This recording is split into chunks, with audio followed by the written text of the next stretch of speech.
Hello everyone, हमारी YouTube channel everything lab में आप सबका बहुत स्वागत है। आज की हमारी इस वीडियो में हम लोग बात करने जा रहे हैं ज्योग्राफी क्लास 12 के मॉडल पेपर्स की। जैसा कि हम सब जानते हैं, जेके बोर्ड ने रिसेंटली एग्जाम पैटर्न्स में काफ़ी चेंजेस किए हैं। तो आज के वीडियो में हम यही देखेंगे कि वो क्या क्या चेंजेस है जो ज्योग्राफी के पेपर में हुए हैं और किस तरह से ज्योग्राफी का जो न्यू मॉडल पेपर है वो पुराने मॉडल पेपर से अलग है और आपको अपनी स्ट्रेटेजी में क्या थोड़ा बहुत चेंज लाना है इन न्यू पेपर्स को टैकल करने के लिए। तो सबसे पहले हमारे पास जो पुराना पेपर है उसमें हमें टाइम 3 आवर्स का दिया रहता था, ठीक है, और हमारे पास मैक्सिमम मार्क्स 70 ही रहते थे। Section a long answer type questions की होती थी, जहां पर हमें हर एक क्वेश्चन में इंटरनल चॉइस होती थी, मतलब और हुआ करती थी। और जो फोर्थ हमारा क्वेश्चन होता था लॉन्ग आंसर टाइप में, वो हमारा मैप बेस्ड क्वेश्चन होता था और हमें यहाँ पर मैप में भी एक और हुआ करता था, मतलब मैप बेस्ड क्वेश्चन में भी हमें चॉइस मिल जाती थी। उसके बाद जो हमारा सेक्शन बी रहता था वो शॉर्ट आंसर टाइप का होता था और हर एक शॉर्ट आंसर टाइप 3 मार्क का हुआ करता था। उसके बाद जो शॉर्ट आंसर टाइप क्वेश्चंस है ना, हमें उनमें किसी भी तरह का चॉइस जो है वो देखने को नहीं मिलता है, मतलब आपको ये सभी क्वेश्चन 5 से लेकर 12 तक जो है वो कंपल्सरी अटेम्प्ट करने ही करने होते थे।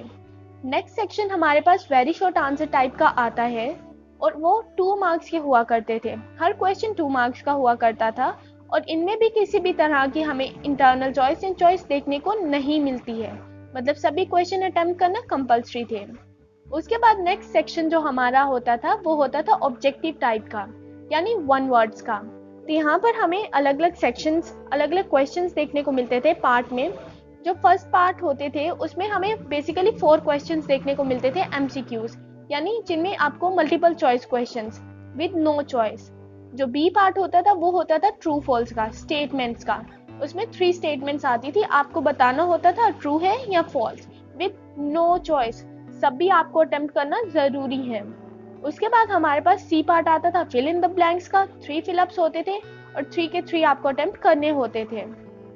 अब हम लोग देखेंगे जो न्यू मॉडल पेपर आ रहा है जेके बोस की तरफ से वो कितना अलग है क्वेश्चन पेपर से, पुराने वालों से। तो यहाँ पर जो न्यू मॉडल पेपर है उसमें क्या पैटर्न है, पहले तो टाइम हमारे पास 3 आवर्स ही है, मैक्सिमम मार्क्स जो है वो भी 70 ही रहेंगे। तो यहाँ पर हमें कुछ जर्नल इंस्ट्रक्शंस दी हैं। First one is all the questions are compulsory. Second one है कि हम हमारे जो पेपर है वो सेक्शन ए बी सी और डी में डिवाइड रहेगा।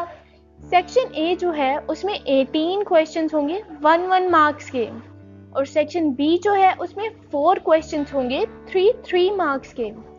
सेक्शन सी में 6 क्वेश्चन आएंगे 5 मार्क्स के और सेक्शन डी जो है उसमें 2 क्वेश्चंस होंगे 5 मार्क्स के। तो यहाँ पर देखिए एक चीज तो पता चली कि अब से आपको 2 मार्क्स के क्वेश्चन नहीं आएंगे, ठीक है।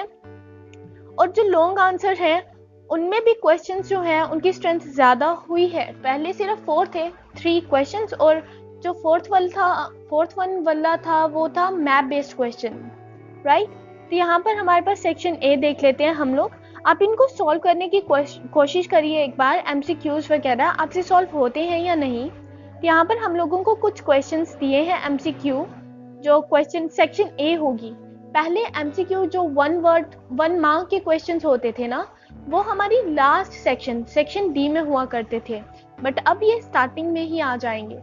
मे बी बिकॉज काफी लोगों का लास्ट में एमसीक्यू होने की वजह से छूट जाया करता था या कुछ वैसा होगा। बट अगर एमसीक्यू स्टार्टिंग में है तो उसके बेनिफिट्स काफी हैं कि आप सबसे पहले आप बिना क्वेश्चंस को ऊपर नीचे किए सीक्वेंस में पेपर अटेम्प्ट कर पाओगे।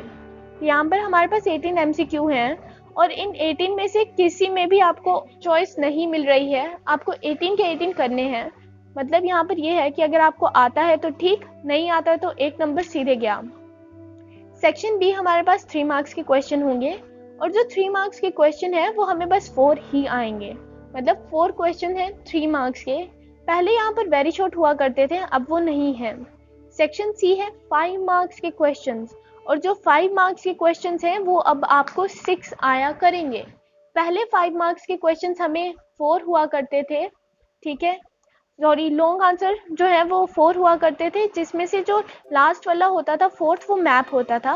बट यहाँ पर जो मैप है वो सेक्शन बी में इंक्लूड किया गया है, अलग से मैप के लिए एक सेक्शन बनाया गया है और अब हमें दो मैप्स आएंगे।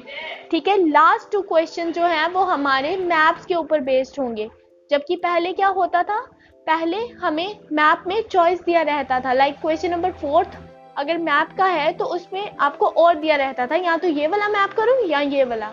अब आपको कंपल्सन है कि मैप अटेम्प्ट करना ही करना है, अगर नहीं किया तो 5 नंबर गए। 5 भी नहीं, मतलब 2 मैप्स आएंगे तो देख लो 10 नंबर का मैप आएगा आपको। अब से आपको मैप जो है वो सिंसियरली प्रिपेयर करना पड़ेगा। ये तो रही बात मैप की। अब अगर बात करें बुक्स की, तो आप कौन सी बुक पढ़ सकते हो, तो डेफिनेटली एनसीईआरटी बेस्ट बुक है। आप एनसीईआरटी को अच्छे से पढ़िए, बिकॉज अगर आप एनसीईआरटी पढ़ लेते हैं तो आपके डाउट्स बेसिक सब क्लियर हो जाएंगे और पेपर आप अच्छे से अटेम्प्ट कर पाएंगे और मार्क्स भी डेफिनेटली आपके काफ़ी ज़्यादा अच्छे आने वाले हैं अगर आप एनसीईआरटी को होल हार्टेडली प्रिपेयर करते हो। तो फ्रेंड्स, आज की वीडियो में बस इतना ही। अगर आपको वीडियो पसंद आए तो वीडियो को लाइक और शेयर ज़रूर कीजिएगा, चैनल को भी सब्सक्राइब कर दीजिएगा और अगर आपको पीडीएफ चाहिए तो उसके लिए आप हमारा टेलीग्राम ग्रुप ज्वाइन कर सकते हैं। Thanks a lot for watching.